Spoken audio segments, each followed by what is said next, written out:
औज़ुबिल्लाहिमिनश्शैतानिर्रजीम बिस्मिल्लाहिर्रहमानिर्रहीम।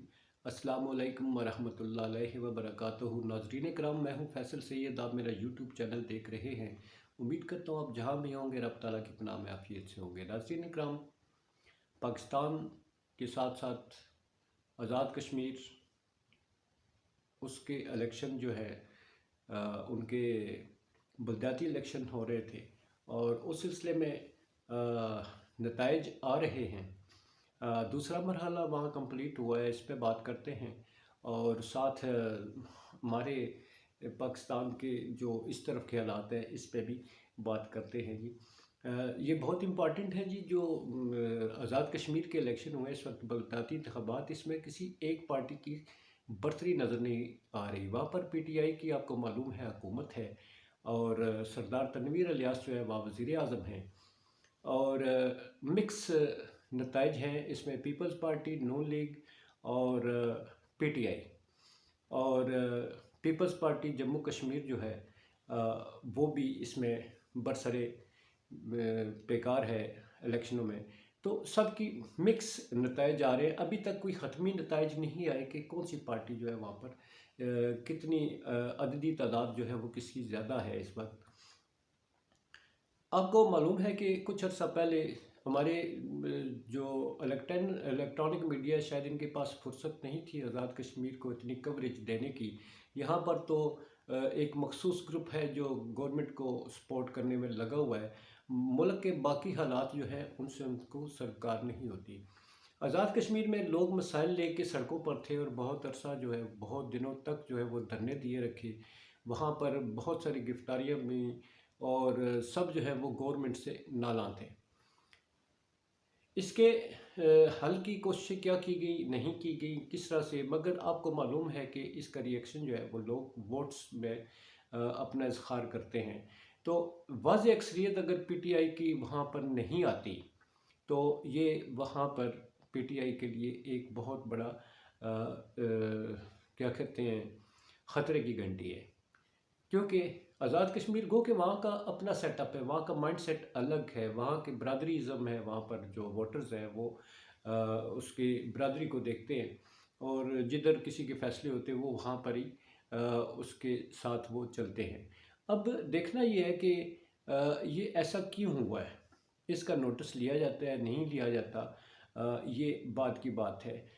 मगर ये नताइज जो है वो क्या उसका असर जो है पाकिस्तान के इलेक्शनों पर वो पड़ेगा, मगर ऐसा शायद होता नहीं है। वहाँ पर जो हैं जैसा कि मैंने बताया कि वहाँ के हालात मुख्तलिफ हैं, वहाँ के लोगों के माइंड सेट मुख्तलिफ है, वहाँ का एक तरीक़ाकार मुख्तलिफ है। जैसा कि यहाँ पर अगर कोई पार्टी बैठी हुई है तो उसके वोटर्स पर असर नहीं होता। हाँ, यहाँ पर बैठे हुए लोग जो है वहाँ की हुकूमत बनाते हैं। वहाँ की हुकूमत जो है, ज़ाहिर है जो मरकज़ में बैठा होता है उन्हीं की हुकूमत हमेशा वहाँ पर रही है, मगर वोटर्स का माइंड सेट जो है वो अलग से है, जो बलदियाती इंतखाबात में नज़र आता है। अब आते हैं जी अपने इस तरफ के हालात। इस वक्त अभी तक तो गवर्नमेंट जो है वो किसी उसमें सीरियस लेने को तैयार नहीं है, मगर सिंध असम्बली से जो है तो वहाँ सबसे पहले जो रिज़ाइंस है वो PTI को मौसूल हो चुके हैं। मुन्नस लाई और जनाब परवेज़ लाई, इनकी मुलाकात सब्तैन खान जो है स्पीकर, ये डिप्टी स्पीकर पंजाब असम्बली, उनकी मुलाकात हो चुकी है और इस सिलसिले में उन्होंने यकीन दिलाया कि इमरान खान के एक इशारे पर जो है हम रिज़ाइन दे देंगे। तो मेरा ख्याल है हुकूमत के लिए जो है वो जो मजाक मजाक में खेल रहे हैं शायद इनके साथ ये गेम बहुत संजीदा हो जाए। और अभी पीपल्स पार्टी वाले या ये जो है इस शायद किसी इंतज़ार में है, ना जाने किसी इंतज़ार में है, किसी मुआवजे के इंतज़ार में है कि वो इन सारी जो अदम एतमाद है शायद वो कामयाब करवा लें, या वो अंदर अंदर किसी के तोड़ने के उसमें लगे हुए हैं, मगर ऐसा लगता नहीं है। क्योंकि हालात जो हैं वो इस वक्त खान साहब के हक़ में है, खान साहब के इख्तियार में है। उन्होंने, मैंने कहा ना पिछले व्लॉग में कि उन्होंने हुज्जत तमाम करने के लिए इनको मुज़ाकरात की दावत दी थी कि इलेक्शन पर मुज़ाकरात कर लेते हैं, मगर इन्होंने उनको उनकी इस दावत को जो है वो हवा में उड़ा दिया। अभी इस वक्त तक की पोजीशन ये है कि खान साहब जो है वो अपनी पूरी तैयारी कर रहे हैं उन्होंने अब तारीख दे दी है, 20 तारीख बड़ी सोच समझ के दी है उन्होंने। 20 तारीख के बाद आगे 90 दिन को देखिए आप, जो असम्बलियाँ जब ये तोड़ेंगे कि उनके अंदर ये इंतखाबात मुकम्मल, इन्हें इंतखाबात कराने पड़ेंगे। और दो सूबों के, जैसा कि हुकूमत में बैठे हुए लोग जो है वो उससे राह फ़रार इख्तियार करते हैं हर बात पे। जैसा कि कह लेते हैं खान साहब को अगर शौक है जी इलेक्शनों का, करें असम्बलियाँ तहलील, आए हमारे मुकाबले में। भाई उन्होंने असम्बलियाँ तहलील करी, अब आपको क्या मसला है? अब आपको मसला ये पड़ गया, आप कहते हैं जी कि जिस सूबे की वो असम्बली तहलील करेंगे वहाँ हम इलेक्शन करा देंगे। गोया खुद इलेक्शंस की तरफ जाने को ये बिल्कुल तैयार नहीं है। मुल्क के इक़्तिसादी हालात जो हैं, मुआशी हालात जो हैं जी, वो अलार्मिंग कंडीशन में है। अलार्मिंग, मैं पिछले व्लॉग में भी बता चुका हूँ, यहाँ पर बहरान, बहुत बड़ा मुआशी बहरान आने को तैयार है। जैसा कि मुल्क डिफ़ॉल्ट होने के करीब, क्या वो सारे पॉइंट्स हासिल कर चुका है। सबसे बड़ा इस वक्त जो लोगों की सेहत से मुतल्लक मसाइल हैं, वो उसमें मेडिसिन जो है वो अगर आपको नहीं मिलती या आपकी पहुंच से बाहर है, एक गरीब बंदा जो है एक छोटी सी गोली अगर नहीं खरीद पाएगा, या आपको दवाइयाँ मिलेंगी नहीं। मैंने बताया ना कि इंटरनेशनल ट्रेड जो है लेटर ऑफ क्रेडिट के ज़रिए होती है, बैंक टू बैंक जो है लेन देन होते हैं, मुल्कों के साथ जो तजारत होती है, उसके लिए जब हम इंपोर्ट करते हैं तो हमें डॉलर पे करने पड़ते हैं। और डॉलर पे करने के लिए हमारे पास ज़र मुबादला ही नहीं है। ज़र मुबादला के ज़खायर कहाँ का देंगे? हमने बैरूनी अदायगियाँ भी करनी है। एलसी हमारी, कहीं कोई मुल्क हमारी तैयार ही नहीं है एलसी खोलने को, ना हमारे साथ कोई तजारत करने को तैयार है। आईएमएफ भी देखे, वो उसकी नज़र भी हमारे सियासी हालात पर है कि ये किस तरफ ऊँट किस करवट बैठता है। इसके ज़ाहिर अभी तक तो सामने सिमत ही नज़र नहीं आ रही। आईएमएफ देख लें, वो पैसे नहीं दे रहे। इनकी क्रेडिबिलिटी ये है कि आईएमएफ नॉट रेडी टू पे, ठीक है, वो कोई लोन इशू करने को तैयार ही नहीं है।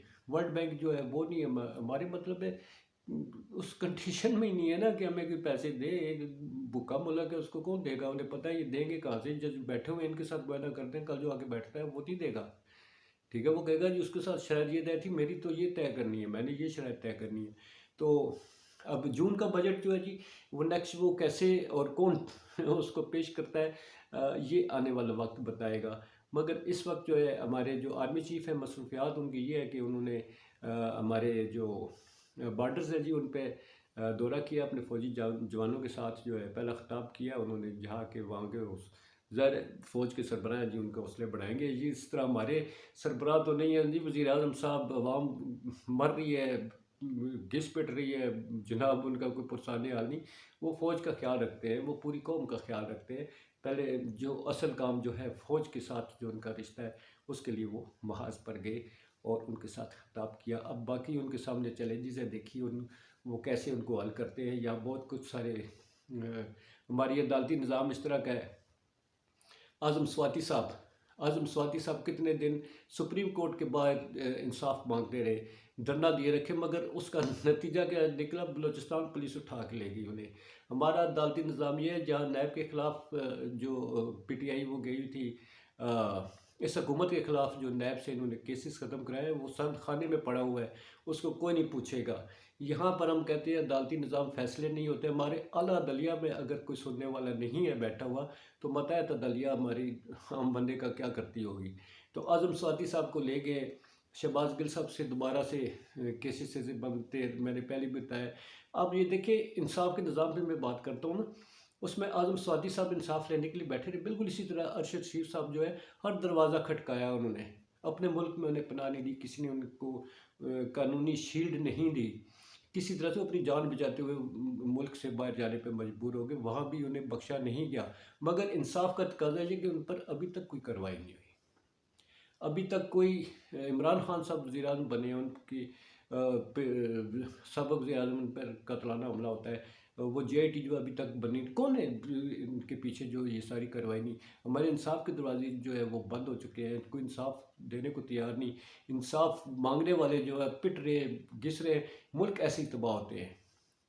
हमारा जो इस वक्त ढांचा जिस तरह के वो एक पिंजर बन चुका है हालात के एतबार से, तो मुल्क का मुस्तकबिल क्या होगा? अल्लाह ताला रहम व करम फरमाए जी। बहुत मखदूश हालात हैं, संजीदगी से ये हुकूमत किसी चीज़ को संजीदा लेने के लिए तैयार नहीं, स्वाय अपने इक़्तिदार के और बस अपने इक़्तिदार को तूल देना है। उसी में लगे हुए हैं अवाम के साथ, मुआशी हालात, इक़्तिसादी हालत, मुल्क की सलामती सब कुछ जाए बाढ़ में, अपने इक़्तिदार को तूल देना है और हर लिहाज से देना है। तो संजीदगी आपने देख ली है, तो आने वाले चंद दिन बहुत अहम है जी। अल्लाह ताला सब पे अपना करम फरमाए और फजल फरमाए। तो इसके साथ इजाज़त चाहूँगा जी। बहुत शुक्रिया। सलामत रहे, आबाद रहे। पाकिस्तान जिंदाबाद, पाक अफवाज पाइंदाबाद।